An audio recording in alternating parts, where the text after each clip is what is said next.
Ça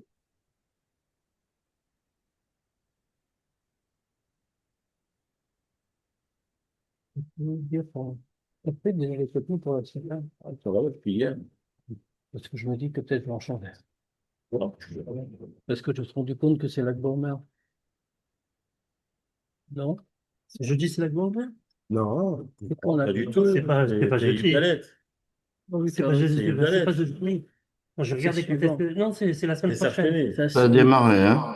mardi, je crois. Sarfeni. Oui, j'ai remarqué. Bon, voilà, merci de me rappeler à l'ordre. J'avais deux, trois choses à régler. Et désolé pour ce court retard, mais Mincha, on avait eu un petit peu de mal pour le Minyan. Vous, Moi, je suis déjà à Kriyat Shema. Ah, je comprends. la Mika? Non, du matin, du matin. Ah, déjà. Bien, on va commencer par le partage d'écran. Nous sommes donc arrivés, et on va faire un rappel bien sûr de ce qu'on a dit. Nous allons reprendre page 134 exactement. Bon, comme ça. On s'est arrêté au premier point de la page. Alors, on avait parlé évidemment de beaucoup de choses la fois dernière. Et ça va un peu continuer comme ça d'ailleurs, pour se remettre un petit peu dans le sujet. Alors, de quoi parle-t-on? De quoi s'agit-il ici? Quel est tout le sujet? Comme on comprend bien que, en vérité, il faut reprendre depuis le début l'objectif du Tanya, de l'écouter à Marim, de toute cette première partie du Tanya qu'on est en train d'apprendre. Qu'est-ce que c'est? L'objectif du Tanya, c'est comme ça a été dit, on l'a répété plusieurs fois dès la page de garde, Ki karov elecha davar meod, beficho bilvafra la soto. C'est-à-dire s'attacher à Dieu en parole, en pensée, en action, c'est pour tous, c'est très proche et très facile. Bon, une fois qu'on a dit ça, donc le Tanya nous dit, ben, mais c'est ce qu'il veut nous dire, je vais vous expliquer le chemin pour parvenir à vous attacher à Dieu de façon facile.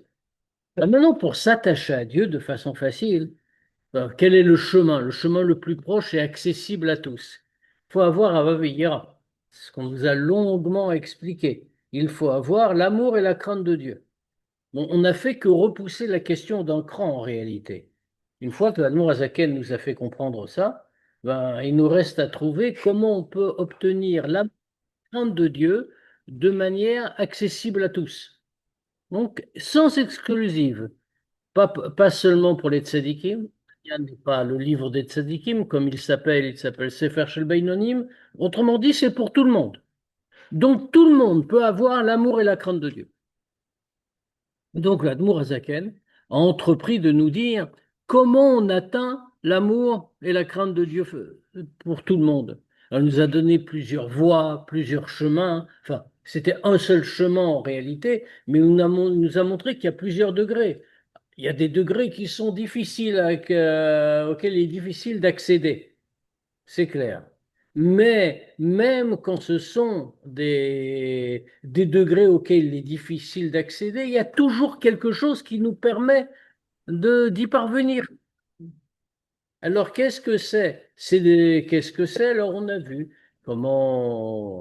Ava Tivit, on a vu Ava Sirlit, etc. On a vu différents degrés d'amour. Mais il y a des degrés qui sont ouverts à tous. On ne va pas reprendre, bien sûr, tout ce qu'on a dit dans de longues semaines, mais il y a en tout cas, quand le Hanmour Azaken a développé chacun de ces degrés, il y en a qui étaient plus ou moins accessibles, mais il y en avait un, nous a-t-il dit, et ça c'est vraiment pour tout le monde. C'est quoi vraiment pour tout le monde? C'est quelque chose d'automatique en réalité. C'est partie de la nature humaine. C'est l'amour de Kemaim apanim alapanim. Que comme l'eau reflète le visage de l'homme. De la même manière, l'amour se reflète chez celui qui en est le bénéficiaire. Et il nous avait donné l'exemple, le fameux exemple qu'on a déjà répété plusieurs fois, il nous a donné l'exemple de cet homme très bas et dépravé, etc., qui est vautré sur un tas d'ordures. Et donc, il n'a même pas conscience de la grandeur du roi, de l'existence du roi, etc. Quelqu'un de très éloigné de tout. Maintenant, celui-là, quand il a quand il va voir que le roi descend de tout son trône de gloire et vient le voir lui et le chercher sur le tas d'ordures où il se trouve. Non seulement ça, mais il vient, il le prend, il le retire de ce tas d'ordures, il est descendu jusqu'à lui. Et puis, il l'emmène dans son palais, l'embrasse et l'enlace. Alors, quand il voit tout l'amour que le roi lui porte, lui manifeste, immédiatement et naturellement, il y a le même amour qu'il va ressentir en lui, qu'il va éprouver en lui, pour le roi. Eh bien, nous dit l'Admorazaken, c'est pareil. Alors, il nous a fait comprendre d'abord que quand Dieu vient nous voir, si on vient nous chercher en Égypte, il est dans la situation du roi qui descend sur le tas d'ordures pour aller chercher quelqu'un qu'il aime. Puisque l'Égypte, c'est Ervataret, c'est le pays le plus impur de la terre. Et pourtant, Dieu n'a pas dit je n'y vais pas parce que c'est un pays impur. Dieu descend nous chercher. Comme il est écrit, c'est pas par un malar, c'est pas par un saraf, pas par un chaliar. C'est Dieu lui-même, comme on a dit dans la Haggadah. Et donc, Dieu est venu nous chercher. Et il nous a pris, et non seulement ça, mais après il nous embrasse, il nous enlace, le matin Torah, tout ce qui s'ensuit. Mais beaucoup, c'est lui qui nous a mis dans cette situation-là. Il y avait un tikkun, Mais- qu'il soit d'après. Mais Dieu n'a pas de compte à rendre. Il a fait qu'on est comme ça. Maintenant, C'était là-bas parce que c'est lui qui nous a mis. mais tout, est-ce que l'homme dépravé qui est sur son tas d'ordures, il s'y est mis tout seul? Non, tout est Dieu. Alors on va dire que, d'ailleurs, si un juif, Chas Shalom, fait une avéra, est-ce qu'il n'y a pas quelque chose de Dieu aussi dedans? Est-ce qu'il est absent de là? Pas du tout. Cette question-là, on peut la poser sur tout. On observe une situation et on voit et on constate que Dieu aurait pu dire, OK, je les ai mis pour des raisons qui me sont propres, qui ne vous regardent pas. Maintenant, moi, je veux pas aller là-bas parce que c'est La dame, il fait un fait. peu importe. Kabbalah, c'est En tout cas, moi qui suis le bien absolu et la pureté absolue, etc., je descends pas dans Hervat Haaretz. Or, il ne le fait pas. C'est-à-dire qu'il a manifesté un amour infini. Alors, on pourrait dire que donc ça doit déclencher en nous, c'est le raisonnement du Tanya, ça doit déclencher en nous un amour du même degré. Maintenant, bien sûr, on avait un problème quand on a dit ça, que le Admoazaken a tout de suite relevé. C'est comment, et alors, en quoi ça nous concerne? C'est une histoire qui s'est passée à 3500 ans. Ça a concerné nos ancêtres. Alors oui, on a l'obligation de nous en souvenir, etc., mais après tout, comment une histoire vieille de 3500 ans, même si elle est très extraordinaire, comment peut-elle déclencher en nous un amour similaire? Donc, l'Admour Azaken nous a dit, attention, on ne parle pas seulement de la sortie d'Égypte matérielle, on parle de la sortie d'Égypte spirituelle. Puisque nous sommes dans le monde, et ce monde-là est comme une Égypte, et nous sommes prisonniers des limites de ce monde, etc. Et Dieu vient nous chercher, il nous tire de là, il nous libère d'Égypte. Et donc, dans ce cas-là, on doit éprouver le même amour. Alors, avant d'aller plus loin dans ce raisonnement, le Azaken s'interrompt, si on peut dire. Il ne s'interrompt pas, il développe un point pour bien nous faire comprendre à quel point il y a un amour extraordinaire de Dieu pour chacun d'entre nous. Et pour nous le faire comprendre, c'est ce qu'il nous a dit dans le début, juste quelques lignes avant, le début de la page d'avant en fait, c'est quelques lignes avant, que le début de ce chapitre 48. Il nous a dit maintenant, on va comprendre qu'est-ce que ça signifie. Parce que bon, ça c'est très joli, c'est des mots. Dieu est descendu. Ok, il est descendu.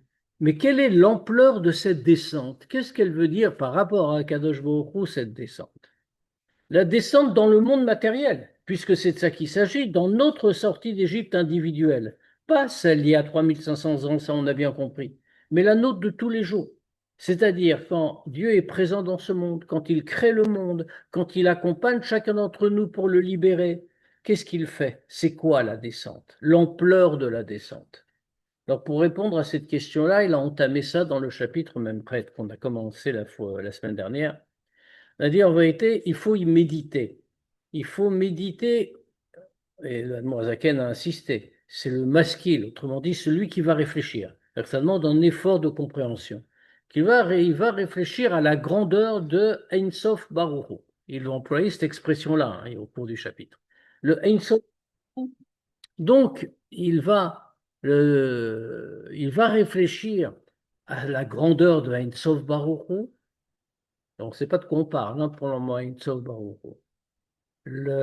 Qu'est-ce que c'est que le Ein Sof? On sait que ce n'est pas infini. Par définition. Par définition. Ça, on peut le définir comme n'étant pas infini. Ça, c'est clair. Pourquoi? Comme on l'a dit, mais ça, il faut le redire. C'est pas un problème de sens, c'est un problème de terminologie. L'infini, par nature, n'inclut pas le fini, puisqu'il est infini. Il est étranger au fini.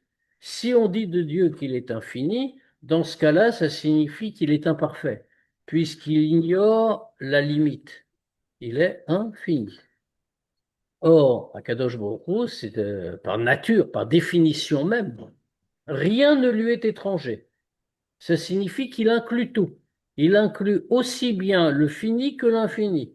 Donc, il n'est ni l'un ni l'autre, ni fini, ni infini. Alors, comment peut-on dire, en vérité, comme on disait, c'est une question de terminologie. C'est en hébreu, dans ce domaine-là, on ne parle pas d'infini, on parle de Bilti Ba'al Gvul, qui a l'absence de limite. Ça veut dire qu'il est sans limite, mais le sans limite n'exclut pas la limite par définition. C'est-à-dire qu'il dépasse la limite. Bilti Ba'al Gvul. En traduction littérale, ça donne il est pas soumis à la limite. Il n'est pas un Ba'al Gvul. Et donc, le hors limite inclut par nature la limite. Il est juste hors limite. Donc Dieu est à la fois fini et infini. Et même, si on va un petit peu plus loin, il réconcilie les deux. Mais oui, parce que si on dit qu'à un moment, Dieu est fini et à un autre moment, Dieu est infini, c'est-à-dire que dans les deux cas, il est imparfait. Ça serait tout imparfait. Puisque c'est successif. Il possède tout à chaque instant. Il est le tout. Rien n'existe en dehors de lui. Qu'est-ce que ça veut dire? Ça veut dire que la limite existe en lui comme l'absence de limite. Si l'absence de limite n'existe pas en Akadosh Baruch Hu, elle ne peut pas exister dans le monde. De la même manière, si la limite n'existe pas dans Akadosh Baruch Hu, elle ne peut pas non plus exister dans le monde. Alors toute notre question ici, elle est ailleurs. Et toute notre question, d'ailleurs tout jusqu'à la fin du chapitre, y compris ce qu'on a commencé, le Admour Azaken va nous parler de cette lumière divine qu'on appelle Sovev Kol Almin, qui est justement, si on veut employer cette terminologie, la lumière infinie ou non contractée de Dieu. Alors, pourquoi? Pourquoi on parle de tout ça? Donc, on a dit qu'on va réfléchir à Ein Sof Baruch Hu. Alors, comme on a remarqué la fois dernière, dans ses premières lignes, l'Admorazaken ne parle pas de Or Ein Sof. Il parle du Ein Sof, ce qui n'est pas pareil. Un Or est quelque chose qui se détache d'une source, par définition. La lumière du soleil, ce n'est pas le soleil, c'est la lumière qui en émane. Elle est liée au soleil, mais ce n'est pas le soleil. C'est-à-dire qu'elle est plus contractée, que la lumière du soleil, que le soleil lui-même, pardon, elle en provient. Et c'est d'ailleurs pour ça, comme on le souligne toujours, qu'on dit Ein Sof. Elle n'a pas de fin. On ne dit pas Ein Trila, elle n'a pas de début. Parce que le Or Ein Sof est une lumière qui a un début. Le début, c'est l'essence de Dieu, ce qu'on appelle Atzmut. Pourquoi est-ce que c'est important de le souligner? C'est important de le souligner parce qu'on va parler du Tzimtzum pour montrer justement la grandeur de Dieu qui descend jusqu'à nous et qui, pour cela, utilise, si on peut dire, fait un Tzimtzum, un grand Tzimtzum. Qu'est-ce que c'est le grand Tzimtzum? La contraction de cette lumière qui fait que Dieu va, entre guillemets, avec de très grands guillemets, va se retirer pour permettre au monde d'exister. C'est ce qu'on appelle, dans la Kabbalah du Harizal, c'est ce qu'on appelle le Makom Panouï. Il fait un endroit vide. Sachant qu'il n'y a pas d'endroit, il n'y a pas de vide, par définition. Une lumière spirituelle. Oui, bien sûr, bien sûr. Tout est spirituel. De la même manière, c'est pour ça que j'allais le dire, quand on parle du fait que Dieu fait un endroit vide et se retire, on est chas shalom pas en train de dire que c'est géographique et que Dieu s'est retiré de quoi que ce soit. Si Dieu se retire de quoi que ce soit, le quoi que ce soit ne peut pas exister puisque tout est Dieu. Donc, le makom panouï dont on parle, l'endroit vide, le retrait, toujours dans les mêmes textes, on parle du silouk, Dieu se retire. C'est pas un retrait physique. Dieu ne se retire d'aucun endroit. De toute façon, la notion même d'endroit à ces niveaux-là n'existe pas. C'est juste des métaphores qu'on emploie. Puisqu'il n'y a pas encore d'espace, hein. Là, on parle d'un état d'avant la création. Autrement dit, il n'y a pas d'espace, il n'y a pas de temps, il n'y a rien. Il n'y a que Dieu. Donc, Dieu se retire. Qu'est-ce que ça veut dire? C'est-à-dire qu'il se voile. Il ne se retire pas, il se voile. C'est ce qu'on appelle le Tzimtzum, ce voilement. Le Tzimtzum Arishon, le grand Tzimtzum. Pourquoi c'est important de dire qu'il y a un Tzimtzum? Le Tzimtzum, sur quoi opère-t-il? Il n'opère pas sur le Hatzmut, pas sur l'essence de Dieu. Rien ne peut changer l'essence de Dieu. L'essence de Dieu est un absolu parfait, c'est-à-dire que rien n'a d'influence sur elle, que rien ne peut la toucher, et surtout pas la création. Le Tzimtzum n'opère donc pas sur Hatzmut, mais uniquement sur le Or, uniquement sur la lumière. La lumière, elle se contracte. Ça veut dire que toujours attaché avec le Ein Sof, avec l'essence de Dieu, mais maintenant il y a comme un saut, c'est comme ça d'ailleurs qu'on emploie, fait comme un saut d'un état à l'autre. On dit en hébreu le diloug. Quelle est la différence si on parle de saut, et je crois qu'on ne l'avait pas dit la fois dernière, entre le diloug, le saut, donc, et la notion de Ishtalshalut. Habituellement, on décrit la création comme une façon de Ishtalshalut, c'est-à-dire d'enchaînement.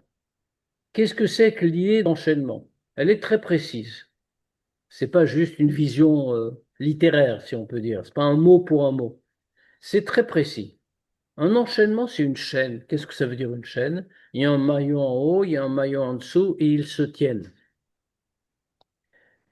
C'est-à-dire que le rapport entre le maillon du dessus et le maillon du dessous, c'est un rapport de cause à effet. Le maillon du dessus cause le maillon du dessous. C'est pour ça que le maillon du dessous ressemble trait pour trait au maillon du dessus. Simplement, il y a une descente progressive. Si on dit que toute la création est comme ça, c'est-à-dire qu'il n'y a pas de changement radical depuis le premier maillon jusqu'au dernier. Il y a juste, si on peut dire, un épaississement progressif. Mais c'est tout. Si le premier maillon est un maillon Ein Sof, un maillon comme l'essence de Dieu, on va dire, mais si le premier est infini, le dernier maillon va aussi être infini, à un degré inférieur, mais il va avoir la caractéristique du premier maillon. Donc, il y aura l'infini d'un bout à l'autre, et ça veut dire que le monde ne peut pas exister avec des limites telles qu'il est aujourd'hui. Si le monde peut exister avec des limites, c'est que, bien sûr, il est créé par une Ishtalshelut, par un enchaînement de degré en degré, de cause à effet, comme on a dit, mais seulement après le premier Tzimtzum, après le tout début, où à ce moment-là, il n'y a pas eu de suivi logique, si l'on peut dire, de cause à effet, mais il y a eu un changement radical. Ce changement radical, c'est le Tzimtzum. Tzimtzum qui porte sur la lumière et pas sur l'essence. Et donc, ce Tzimtzum-là fait que la limite peut apparaître. Et la limite peut apparaître sans que cela ait une conséquence sur le créateur, puisqu'il est impensable qu'il y ait dans cette espèce de cause à effet. C'est-à-dire quand on a identifié les faits, on peut définir la cause. Or, la cause ici, la cause première, c'est Dieu, sur lequel rien ne peut porter. Donc, en voyant un monde limité, ça voudrait dire par ce système-là que le premier degré est aussi limité. Or, le premier degré, c'est Dieu, qui n'est pas limité et qui n'est pas non plus sans limite, comme on a dit. Donc, le premier Tzimtzum, le Tzimtzum Arishon, fait qu'il y a ici non pas un progrès de maillon en maillon, comme on a dit de cause à effet, mais qu'il y a un saut, c'est-à-dire pas de rapport entre le premier maillon et la suite. Alors, et c'est pour ça que nous voyons que nous sommes dans un monde limité et qu'il est possible que le monde soit limité. Et comme les Chachamim nous disent, comme l'Admorazaken a cité, il y a telle et telle distance entre de telle rakia, puisqu'il y a 7 rakias à 7 cieux. Il y a telle distance entre le premier ciel, le deuxième, et telle épaisseur de chacun des rakias en question. Et ça veut dire ça veut dire qu'il y a vraiment des limites. Et des limites qui ne touchent pas le créateur.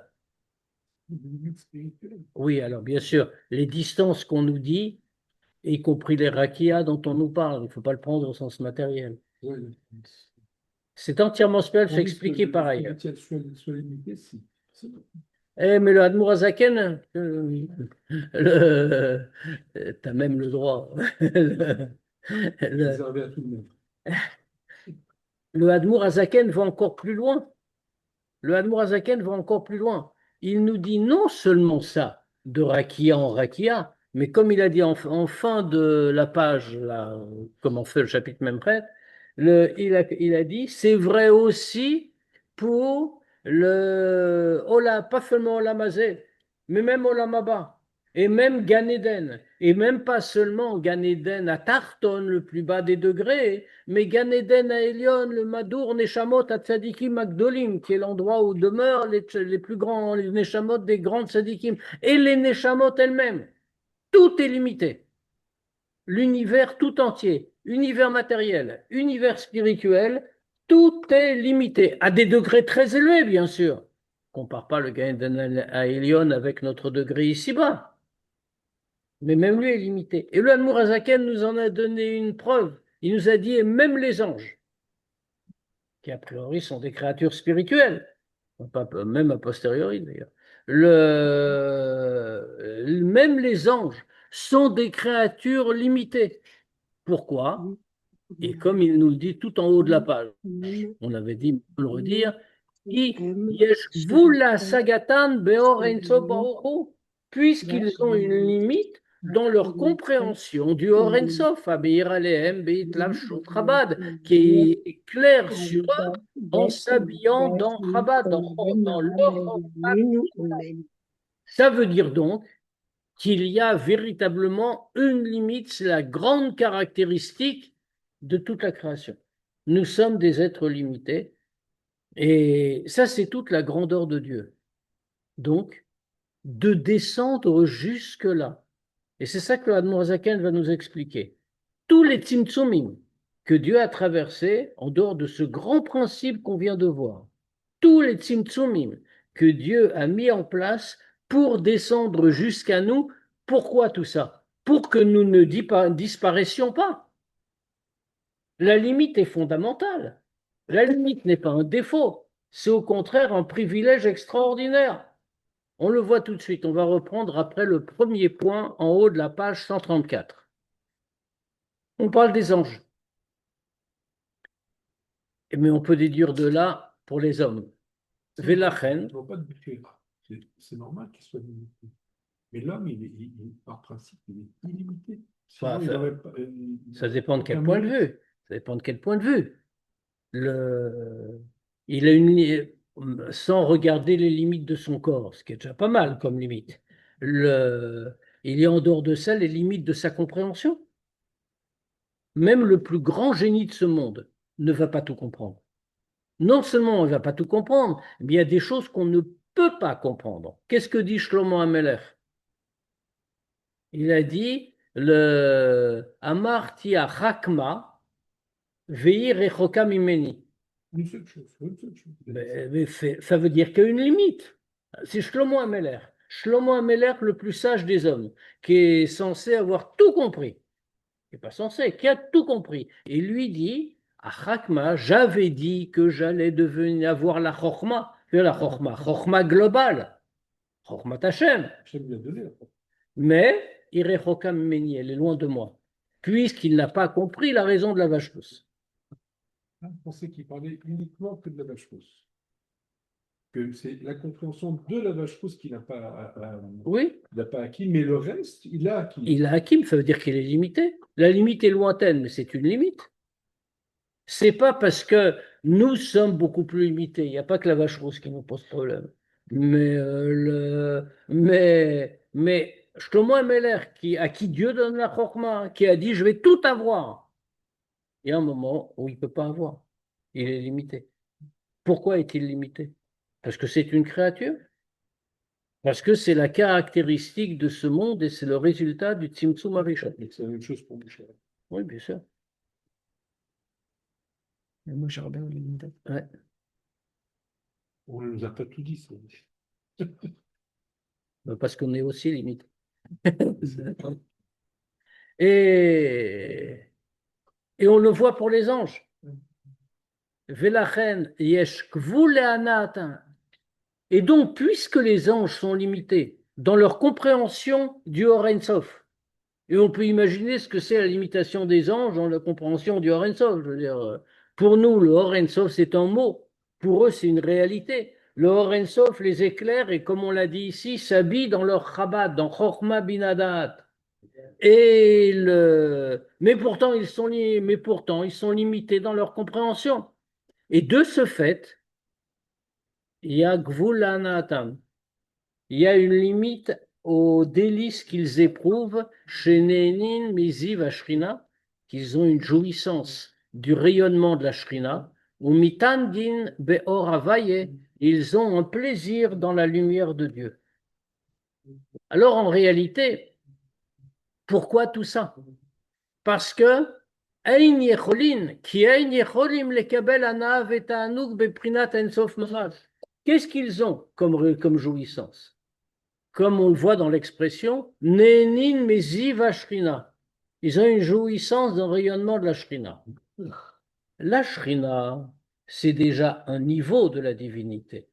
C'est-à-dire, ce n'est pas l'essence de Dieu, la Shrina. La Shrina, c'est le niveau de Malchut. Autrement dit, un niveau, si on peut se permettre l'expression, un niveau relativement bas du dévoilement de la lumière de Dieu. Le dernier des Sphirotes. Et même si c'est Malchut Atzilut et tout ce qu'on veut, etc., mais c'est malgré tout un degré relativement bas. La Shrina, ils ne peuvent pas avoir. Qu'est-ce qu'ils ont? Ziv Shrina, un rayonnement de la Shrina.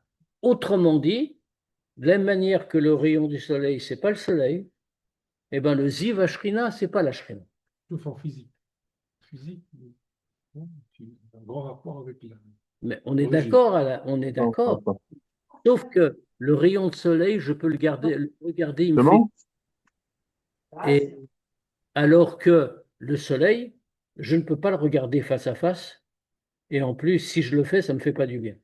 On voit donc bien, oui, dans la nature. C'est très intéressant d'ailleurs, parce que cette comparaison est souvent utilisée dans Chassidut, justement.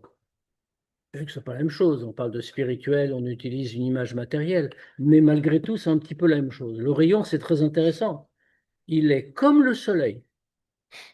Il est constitué des mêmes choses, des mêmes éléments.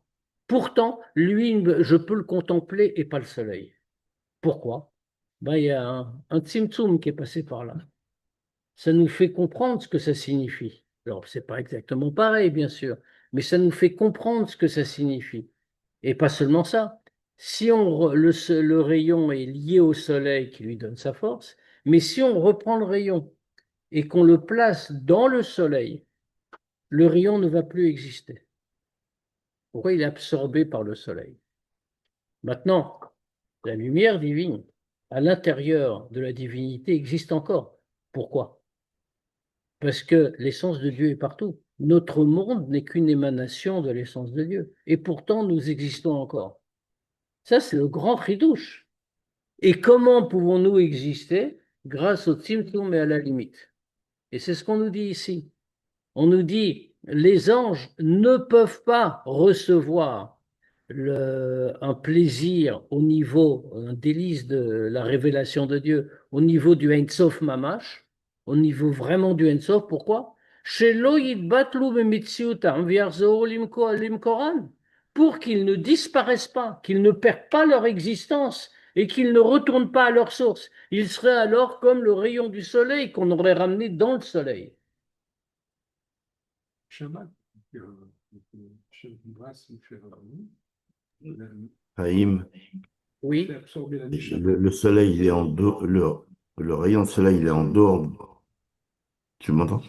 oui, oui, le rayon de soleil, tu disais? Il est en dehors du soleil, mais il est en même temps dans le soleil. Le même rayon. Non, celui qu'on voit n'est pas dans le soleil.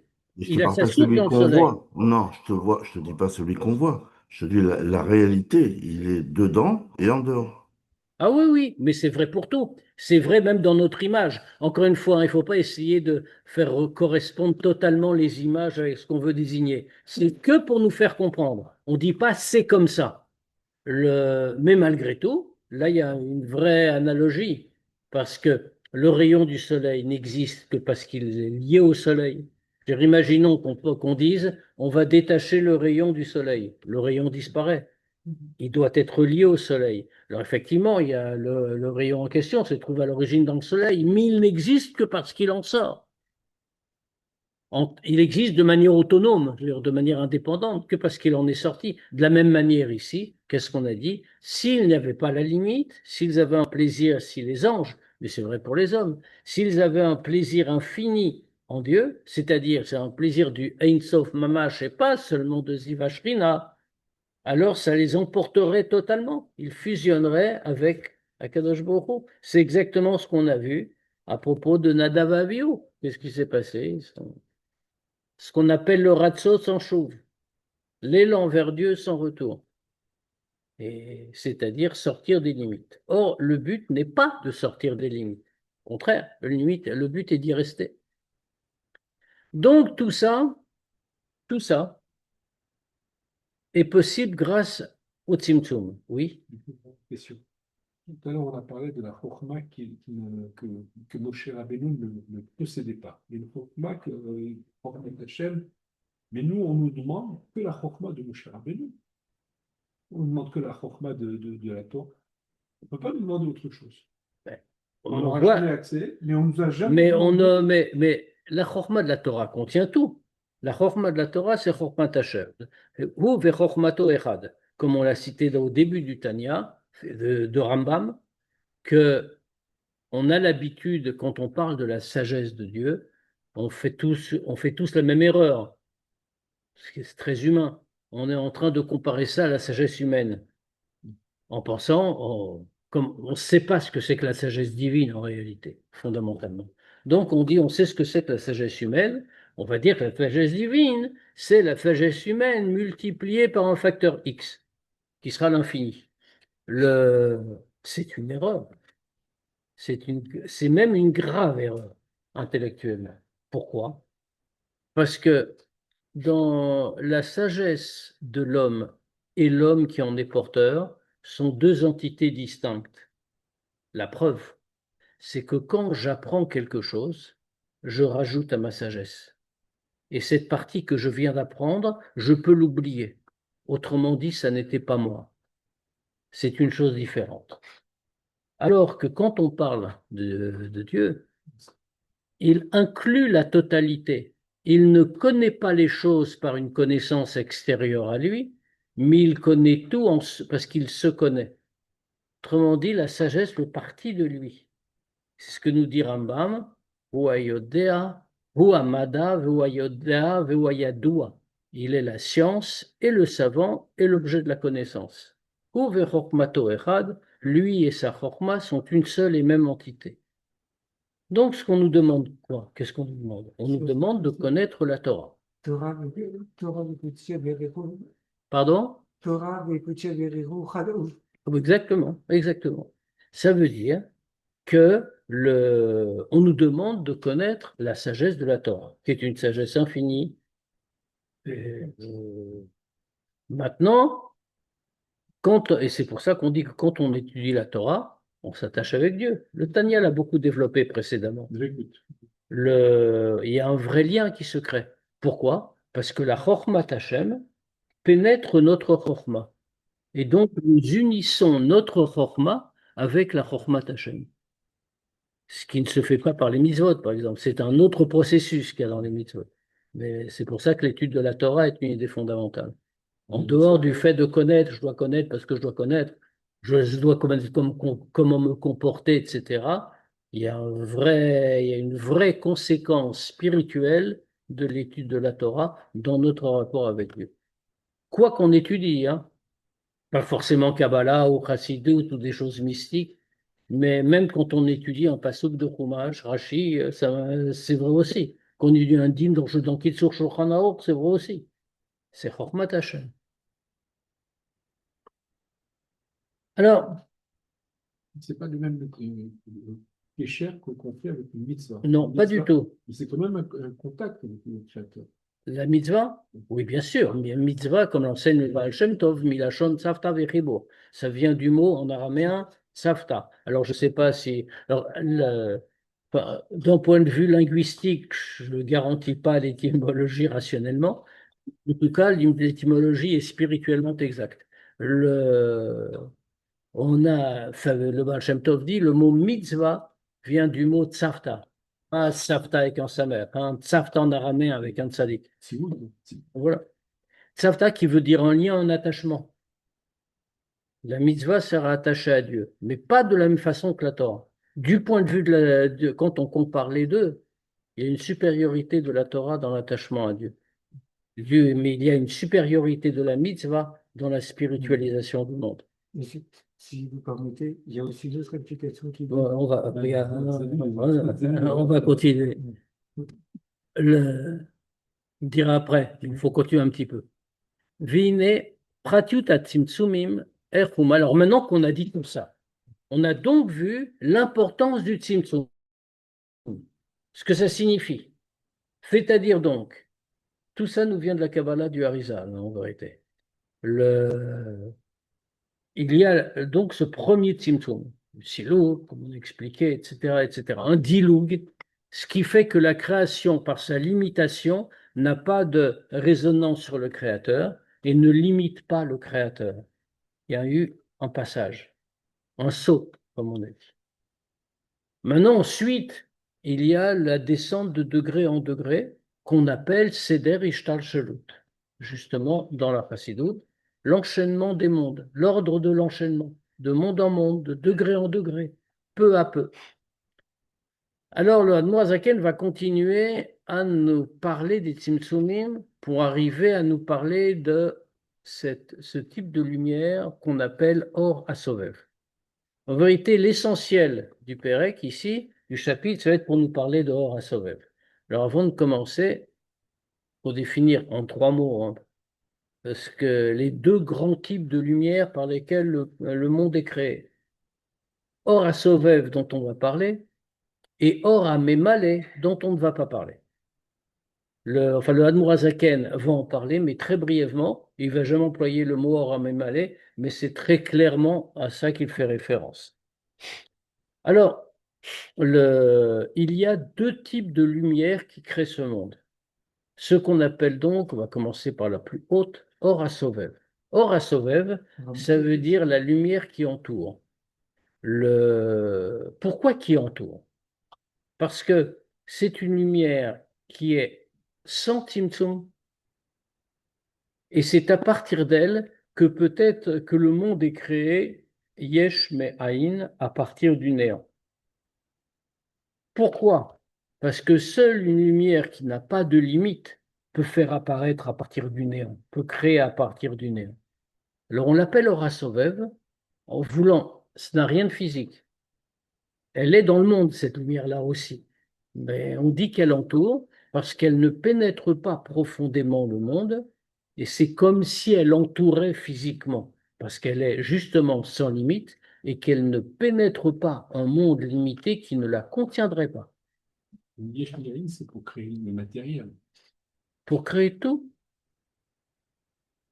pour créer tout ce qui existe, tout ce qui est en dehors de Dieu, c'est Yesh Ma'in. Le secret de la création. Oui, oui, exactement, exactement, mais de l'ensemble de la création, pas seulement notre monde matériel. Le monde de Hatzilut, il est aussi Yesh Ma'in.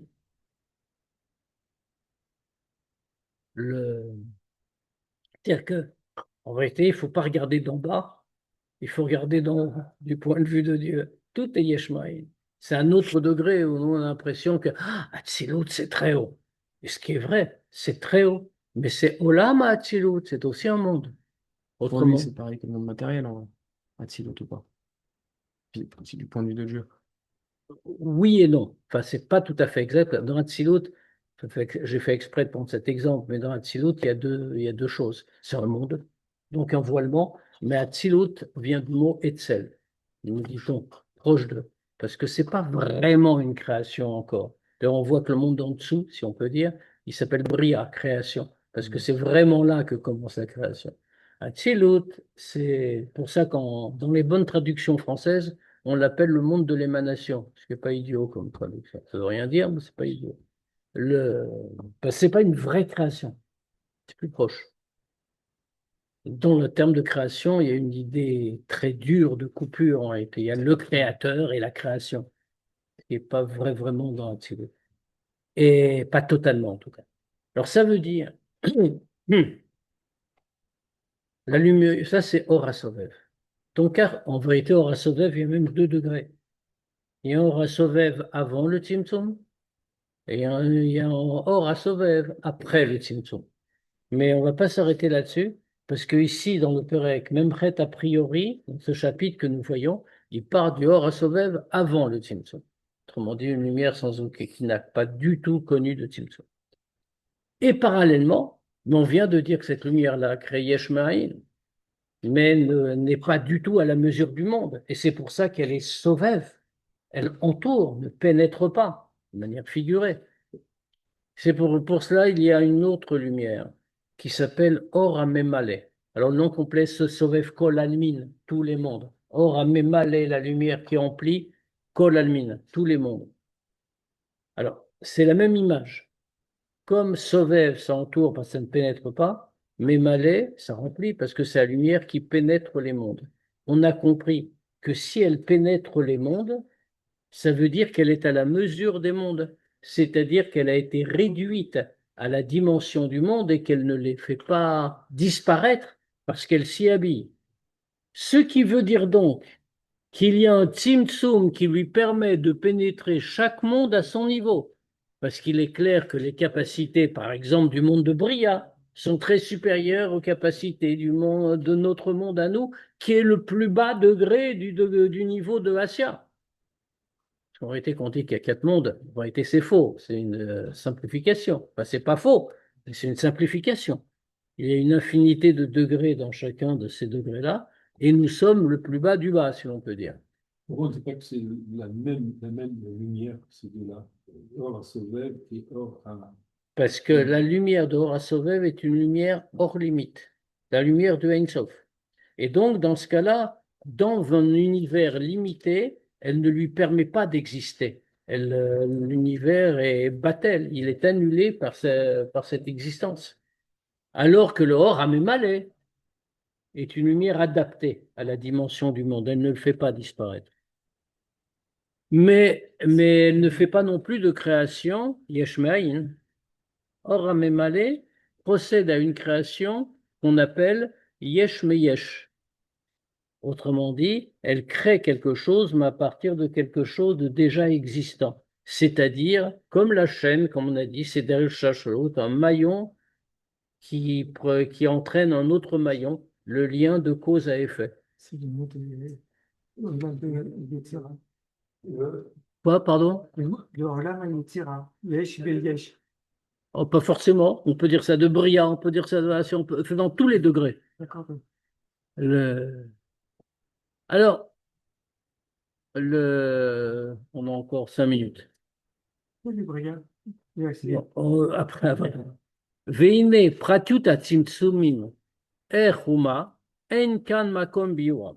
Alors, le Mourazaken nous prévient tout de suite, il ne va pas nous faire un cours ici sur les tzimtzumim.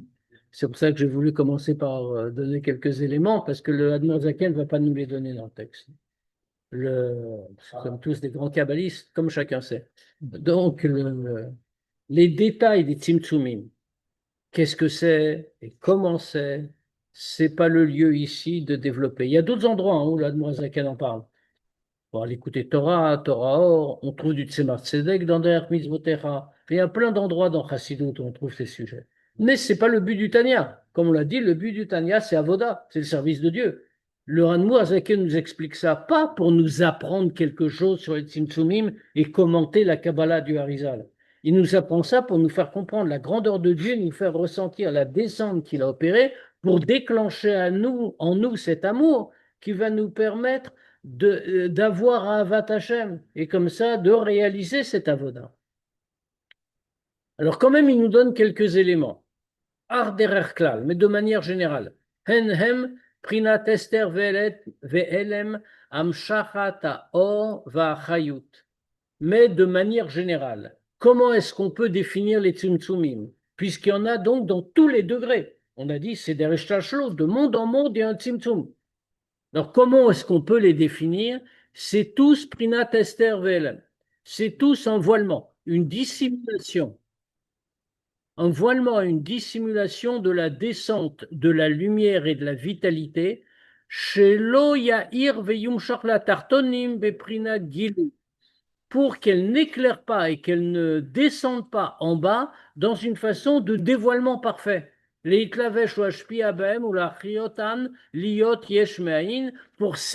s'y habiller et pour leur donner de la vitalité, pour les faire apparaître yeshmaïn à partir du néant. Ça, ce n'est pas comme cela que ça va fonctionner. Autrement dit, comme on a dit, ça c'est la première étape. C'est le Or HaSovev qui va faire ça. Mais la descente dans les mondes et la vitalité qui va être donnée à chaque étape, ça va être l'autre lumière, c'est celle-là qu'il fait allusion, celle qu'on a appelée Or Hamemal et Kolalmid. Et là, c'est un grand symptôme, au point qu'on est ici, par exemple, dans notre monde à nous, le Or Hamemal, on ne le voit pas.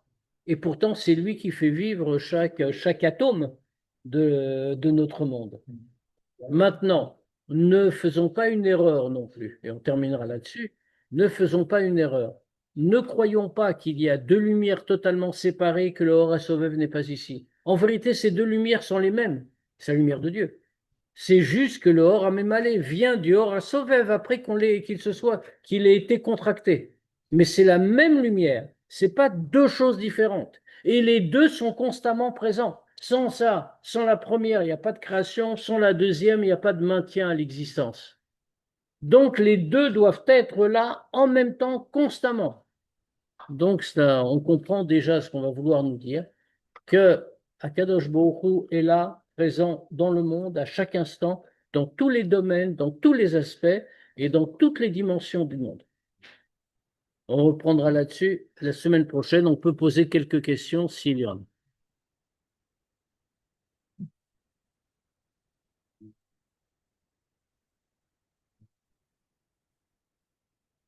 Et s'il n'y a pas de questions, si tout est clair, alors je vous donne rendez-vous jeudi prochain pour la Sikha du Rabbi. Ozak. Ok.